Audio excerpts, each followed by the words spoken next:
Competitive एग्जामशाला में आपका स्वागत है। आज के क्लास की खास बात यह होगी कि आज हम मौलिक अधिकार पढ़ने के साथ साथ इसके बाद में एक टेस्ट भी साथ में लगाएंगे। यदि आपने पिछला वीडियो हमारा नहीं देखा है तो आपको डिस्क्रिप्शन बॉक्स में उसकी लिंक मिल जाएगी, आप उसे देख सकते हैं।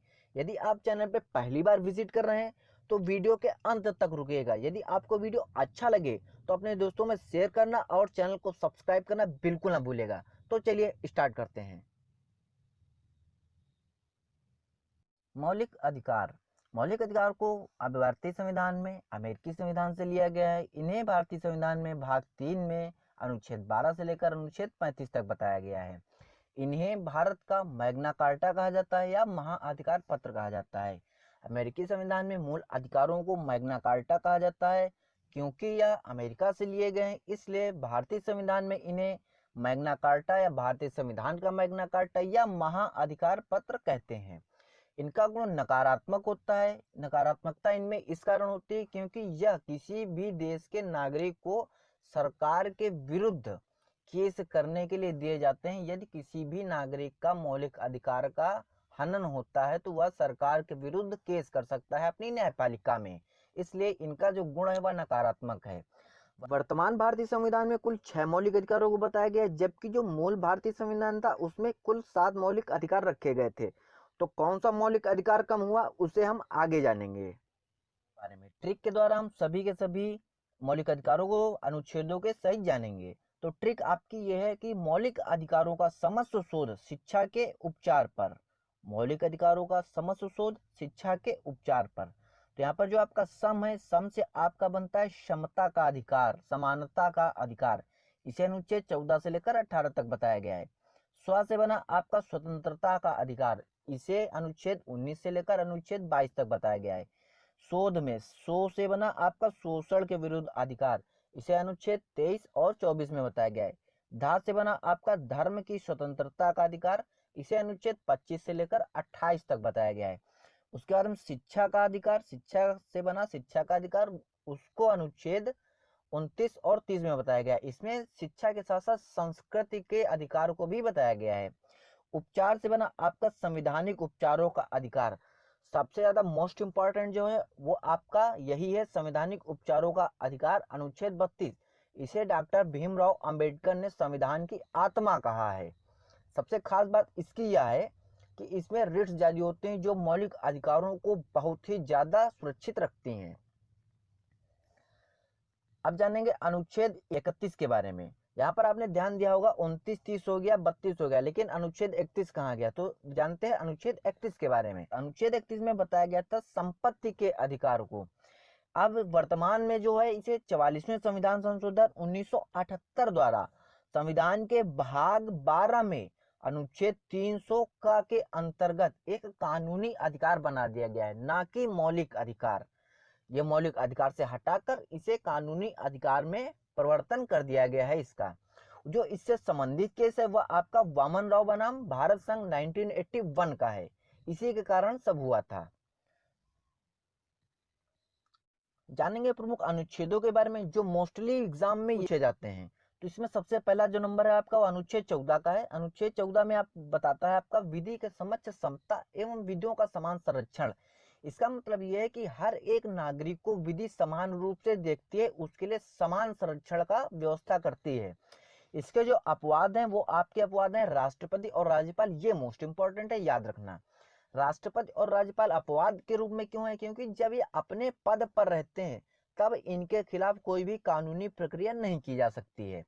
अनुच्छेद 17 इसके बाद आता है। अनुच्छेद 17 बताता है अस्पृश्यता का अंत। अस्पृश्यता से के अंत को हम छुआछूत के नाम से भी जानते हैं।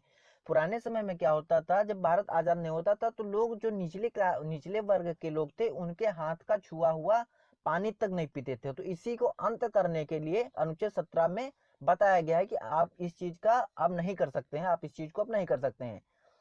इसके बाद आता है अनुच्छेद 19। अनुच्छेद 19 में आपकी वाक एवं अभिव्यक्ति की स्वतंत्रता बताई गई। इसमें व्यक्ति को कहने के लिए, अपनी अभिव्यक्ति को व्यक्त करने के लिए पूर्ण स्वतंत्रता दी गई है। इसी के अंतर्गत आपकी प्रेस की स्वतंत्रता आती है। याद रखिएगा, इसमें जो मीडिया होती है, जो आपके न्यूज़पेपर्स वगैरह होते हैं, टोटल जितनी प्रेस की स्वतंत्रता होती है टोटल की टोटल अनुच्छेद 19 में आती है आपकी। इसके बाद बात करेंगे अनुच्छेद 20 की, अनुच्छेद 21 की। अनुच्छेद 20-21 में आपको एक साथ इसलिए बता रहा हूं कि क्योंकि जब राष्ट्रीय आपातकाल लगता है तो इन दो अनुच्छेदों के अलावा सभी के सभी अनुच्छेदों का, मतलब सभी के सभी अनुच्छेदों के मौलिक अधिकारों का निलंबन हो सकता है, लेकिन अनुच्छेद 20 और अनुच्छेद 21 का नहीं हो सकता है। अनुच्छेद 20 बताता है हमें अपराधों के लिए दोष सिद्धि के संबंध में संरक्षण। इसका मतलब यह है कि यदि आपने कोई अपराध नहीं किया है, यदि आपने कोई अपराध किया है, यदि आपको उस दोष को सिद्ध करने का पूर्ण मौका दिया जाएगा, ऐसा बताया गया है इसमें। और अनुच्छेद 21 बताता है प्राण एवं दैहिक स्वतंत्रता। इसको हम जीने के अधिकार के नाम से भी जानते हैं, मतलब हर एक व्यक्ति को जीवन जीने का अधिकार है, उसे मारा नहीं जा सकता है। इसके बाद आता है अनुच्छेद 24। अनुच्छेद 24 में बताया गया है कि कारखानों में बच्चों को नहीं रखा जाएगा, कारखानों में बच्चों से काम नहीं कराया जाएगा। बच्चों से मतलब यह है जो वयस्क ना हो, 18 से कम उम्र के। अनुच्छेद 24 ऐसा बताता है। अनुच्छेद 32 बताता है संवैधानिक उपचारों का अधिकार। फिर से रिपीट करता हूं, अनुच्छेद 32 संवैधानिक उपचारों का अधिकार। डॉक्टर भीमराव अंबेडकर ने इसे संविधान की आत्मा कहा है। और इसमें क्या होता है, इसमें 5 प्रकार की रिट्स जारी होती हैं जो भारतीय नागरिकों के लिए उनके मौलिक अधिकारों की रक्षा करने में सर्वोच्च हैं। इन्हीं के द्वारा सभी के सभी मौलिक अधिकारों का सेफ किया जा सकता है, सभी के सभी मौलिक अधिकारों को बचाया जा सकता है। यही है, यही अधिकार ऐसा है, इसी के कारण ऐसा होता है कि हम सर्वोच्च न्यायालय में डायरेक्ट जा सकते हैं। अब बात करेंगे कुछ टेस्ट के बारे में जो हमारे पूर्व एग्जाम्स में आए हुए हैं, क्योंकि एग्जाम्स में क्वेश्चन यहां से बनते हैं, कहीं ना कहीं दूसरे एग्जाम से रिपीट होते रहते हैं। तो मोस्ट इंपॉर्टेंट क्वेश्चन जो है आपके, उनको हम बात करेंगे, उनको हम पढ़ेंगे। तो आपका पहला क्वेश्चन है जो आपका मौलिक अधिकारों को कहां से लिया गया है। तो मौलिक अधिकार आपके ऑप्शन है अमेरिका, ब्रिटेन, फ्रांस, कनाडा। मौलिक अधिकार मैग्ना कार्टा, अमेरिका। इसके बाद में भारत का मैग्ना कार्टा के नाम से किसे जाना जाता है। भारत का मैग्ना कार्टा अमेरिका से लिया गया, मतलब मूल अधिकार, ना कि मूल कर्तव्य। याद रखिएगा, मूल कर्तव्य मूल अधिकार में कंफ्यूज ना होइएगा। मूल अधिकार जो आपके अधिकार होते हैं, मूल कर्तव्य आपके कर्तव्य होते हैं। प्रस्तावना में नहीं बताया गया है, नीति निर्देशक तत्वों को भी नहीं बताया गया है। मौलिक अधिकारों का गुण कैसा होता है। मौलिक अधिकारों का गुण आपका कठोर होता है, लचीला होता है, सकारात्मक होता है, नकारात्मक होता है। चलिए यहाँ से आपको एक बात और बताते हैं। जो कठोर और लचीला है यह हमारा भारतीय संविधान का गुण है, वह स्ट्रिक्ट भी है, वह फेडरल भी है। और जो मौलिक अधिकार है उनका गुण नकारात्मक है। निम्न में कौन सा अधिकार मौलिक अधिकार नहीं है। शिक्षा का अधिकार मौलिक अधिकार है, शोषण के विरुद्ध अधिकार मौलिक अधिकार है, संपत्ति का अधिकार मौलिक अधिकार था, और वर्तमान में यह संपत्ति का अधिकार जो वर्तमान में है यह मौलिक अधिकार नहीं है, यह मूल संविधान में मौलिक अधिकार था। तो आपका जो इसका आंसर होगा आपका सी हो जाएगा, संपत्ति का अधिकार। छुआछूत का अंत किस अनुच्छेद में बताया गया। छुआछूत का अंत मतलब अस्पृश्यता का अंत। अस्पृश्यता के अंत को किसमें बताया गया है, अनुच्छेद 17 में। अनुच्छेद 14 के अपवाद, अनुच्छेद 14 में क्या बताया गया, समता का अधिकार, विधि के समक्ष समता और विधि के समक्ष समान संरक्षण। तो इसमें किसको बताया गया, राष्ट्रपति के अपवाद होता है, राज्यपाल अपवाद होता है, कि दोनों होते हैं, कि इनमें से कोई नहीं होता है। तो आपको पता है, अभी मैंने बताया था कि राष्ट्रपति और राज्यपाल अनुच्छेद 14 समता के अधिकार के अपवाद होते हैं। तो आपका इसका जो आंसर होगा वो आपका सी हो जाएगा। अगला क्वेश्चन है संविधान की आत्मा डॉक्टर भीमराव अंबेडकर ने किसे कहा है। संविधान की आत्मा डॉक्टर भीमराव अंबेडकर ने किसे कहा है।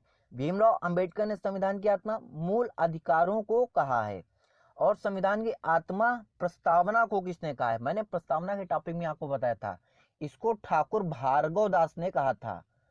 ठाकुर भार्गव दास ने संविधान की जो प्रस्तावना को है उसे संविधान की आत्मा कहा था। अगला क्वेश्चन है संपत्ति के अधिकार को किस संशोधन द्वारा कानूनी अधिकार बनाया गया था। संपत्ति का अधिकार पहले मूल अधिकार था, उसके बाद में कानूनी अधिकार किस संशोधन द्वारा बनाया गया था। तो इसका आंसर होगा आपका सी, 44वें संविधान संशोधन द्वारा। 42वें संविधान संशोधन द्वारा प्रस्तावना में 3 वर्ड जोड़े गए थे। प्रेस की स्वतंत्रता को किस अनुच्छेद में रखा गया था? तो अभी मैंने बताया था आपको, वाक एवं अभिव्यक्ति की स्वतंत्रता के अंतर्गत प्रेस की स्वतंत्रता को रखा गया और इसे अनुच्छेद 19 में बताया गया था। तो दोस्तों आशा करता हूँ कि यह वीडियो आपको बहुत पसंद आया होगा। यदि आपको वीडियो पसंद आया हो तो प्लीज चैनल को सब्सक्राइब करना बिल्कुल ना भूलिएगा। तब तक के लिए थैंक यू। फिर मिलेंगे। जय हिंद, जय भारत।